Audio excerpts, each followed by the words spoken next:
Wanderlei and I's relationship is totally different. It's totally different now. Everything's fine. But to go back, man, it was uncomfortable because one thing about Wanderlei is when he wanted to fight, he wouldn't necessarily guarantee you he's going to wait until the cage. So when you're in a city like New York, the hotel was right here we stayed at. We all stay in the same hotel. So then you're just hoping you don't cross paths in the lobby. You're hoping you don't get in the elevator together. But the venue, Madison Square Garden, was straight across the street. So even though you've got this massive New York, we're all living in this little tiny radius. And I would see him places. I would come out, I would see Wanderlei and his team like in the crosswalk, and they always stand out. One thing about those shootbox guys, they've got the coolest t-shirts. They always have had the coolest gear, but they also stand out, and they travel in a pack. So I'd always keep my eye, where's this guy at? And sometimes I'd have to go the other way. I mean, whatever the situation was. And Wanderlei called, I'll give you one thing right before that. Wanderlei called the night before. He called Coker, and Coker called me, and Wanderlei wanted to change the weight class. And he wanted to change it from 205 to 210, or just make it heavyweight so that we didn't have to weigh in. And I go, well, I just saw the guy. He doesn't look very big. He didn't look any bigger than I do. And they go, yeah, he's not. He's only a couple pounds overweight. He just figured if you were a couple pounds overweight, let's not cut the weight. And I didn't know how to interpret that, Gareth, other than I wanted to inconvenience him as much as I could. And I said, no, we're contracted weight, 205 pounds. I don't know that I even have a point to the story other than that's one piece that happened that maybe you weren't familiar with. Yeah, so the one thing with Wanderlei, Gareth, is you can never count on him to wait to get into the cage. Like when Wanderlei decides he wants to fight somebody, he kind of means like as soon as I see you type thing. So that put me in a little bit of a weird stance. I'm a rough guy too, but I'm waiting for the cage, and he's not necessarily going to follow that. So as big as New York is, you have to understand, we stay in the same hotel. So when you go into the lobby, you're just hoping not to run into each other. The same thing goes with the elevators. You're just hoping that you don't end up there. And then Madison Square Garden was right across the street. We were at this hotel. You walk right across the street. So as big as New York is, we were really confined. And so everywhere I would go, yeah, you got to look. You got to look left and look right before, am I going to run into Wanderlei? What's that going to be like? Is he going to have his team with him? And one thing about the shootbox guys, I got to give them credit for. Those guys have the coolest t-shirts, and they always have. And they always wear the same t-shirts on Fight Week, so you can find them all in a big pack.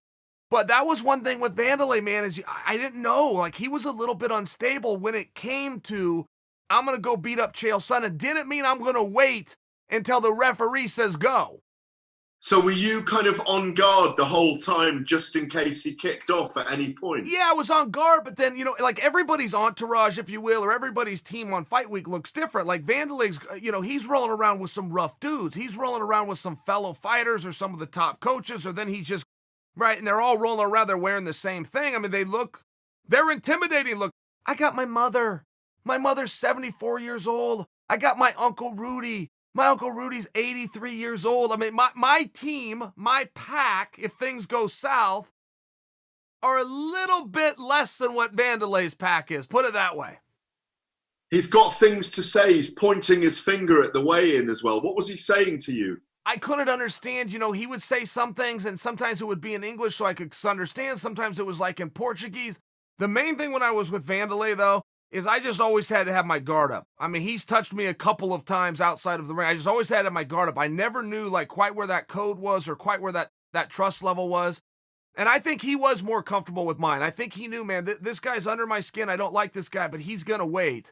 I want him to know I'm not necessarily going to wait. And he won. I mean, he won that. As far as like getting in my head or having me a little bit on edge all Fight Week, yeah, he got me. So you're in Madison Square Garden, it's an iconic venue.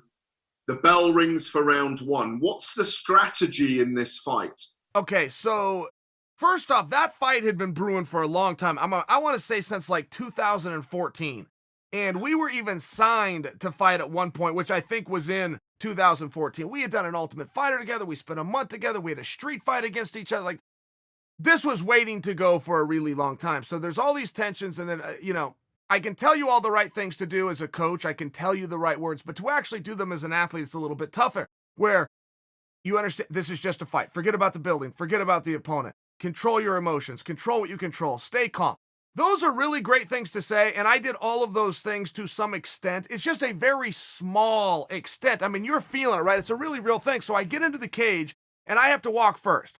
So I get into the cage, I go to the far side, and in the very front row is Tito, which means Tito is only like 5 feet away from me. He was as close as my cornermen were. And I've got a history with Tito. I competed with Tito in college, fought him in the pros, known him 20-some years. And generally, no matter what's going on, if you're in the moment that I'm in and you see a guy that you have a history with, you make eye contact and that guy gives you some kind of a nod, some kind of a go get. We'll handle our business later, but there's a camaraderie and I'm with you.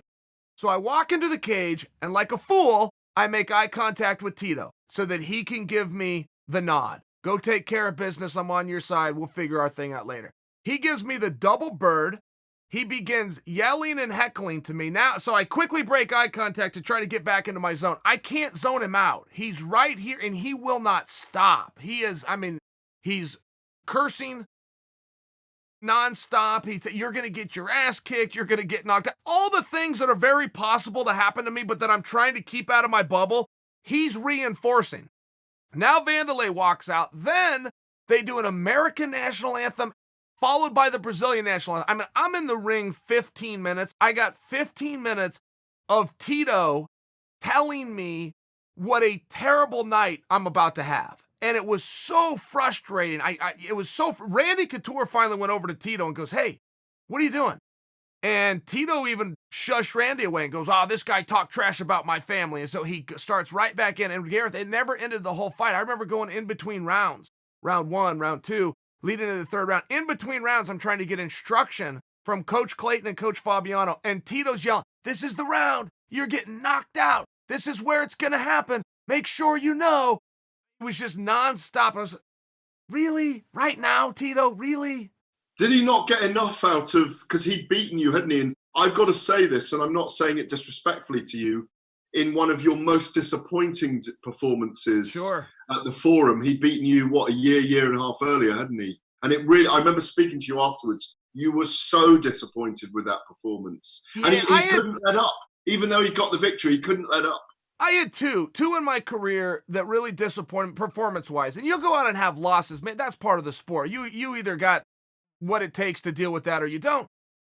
But to not bring your skills right, when you work super hard for something, you're focused and to just leave your skills for whatever reason. Sometimes it's physical, sometimes it's mental. Sometimes they pull you through that curtain and you want to be anywhere else. It's really hard to contain those things, right? If you're a human being, unless you're a sociopath, you really can't control your emotions. Your emotions kind of are whatever they are, and you got to go deal with the hand that's dealt you. And there has been a couple of times I have been live on TV, promised the world I was going to go out and give my best, and a couple of times where you just didn't. And yeah, Tito was one of those. You can't get those back. Like, for him to celebrate that as a wonderful moment, good for him. I mean, that's the sport. Whether I'm having a good night or a bad night, that's not my competitor's issue. I'm just sharing with you something privately that I've had a couple of nights where it was hard to look back because it wasn't my skills versus yours. I was never there to start with.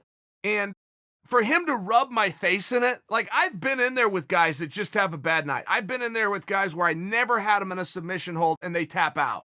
And I know their secret. Okay, you're just ready to go home. I get it fully.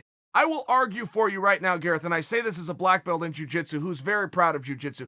You don't see very much jiu-jitsu in MMA. You see guys who have had enough, want out, find a way to make it look for the cameras like I was caught in something and tap. This is just a very real part of the sport. It's not as much about the punches and the kicks as you would think. This is a battle of wills. My will versus yours. Do I want to be in here longer than you want to be in here? Both of us want out. Which one's going to go first?